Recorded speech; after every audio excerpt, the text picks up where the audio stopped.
ఈరోజు వామయ్యను బాస్కెట్ తరపున మేము కూడా వచ్చినాము. కత్తోల మారుతిరెడ్డి భాస్కర్ వామయ్యను వచ్చినాడు. ఇప్పటికి 9 మామూలు వేసినాడు ఆయన. కేరాప్ అడ్రస్ బలపనూరు అయింది.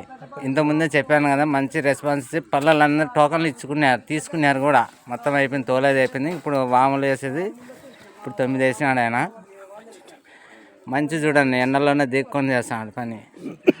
మొన్న అన్నము ఇంత తింటాడని చెప్పినా కదా, ఇప్పుడు అంతే తింటాడు అన్నం, అంతే.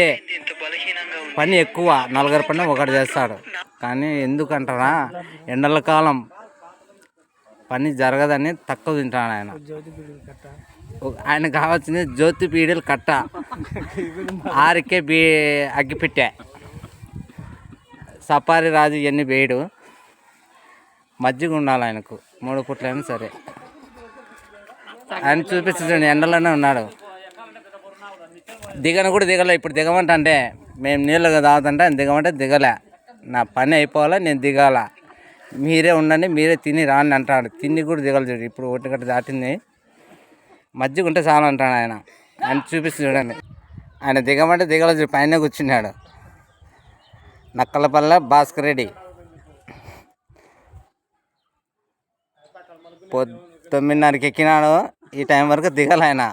ఓన్లీ మజ్జిగ ఉండాలా, మజ్జిగ తప్ప అన్నం ఏం ముట్టని అన్నాడు. మధ్యాహ్నం పూట తినడంట ఆయన, తినాడు ఆయన మధ్యాహ్నం.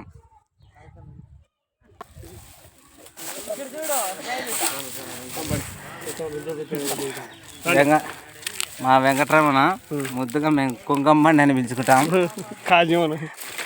కాసిం ఎవరో కదా, అనంతపురంలో ఉంటాడు. ఈడ వాళ్ళ మామగారి ఇంటికి వచ్చి ఇటు ఖాళీగా ఉండకుండా వస్తుంటాడు ఆయన. కాసిం కొండమ్మ కొడుకు ప్రసాద్. ఎక్కడ సరిగా ప్రసాద్ సింహం లాంటి ప్రసాద్. పని ఏ పని అయినా బ్రహ్మాండంగా చేస్తాడు ఆయన.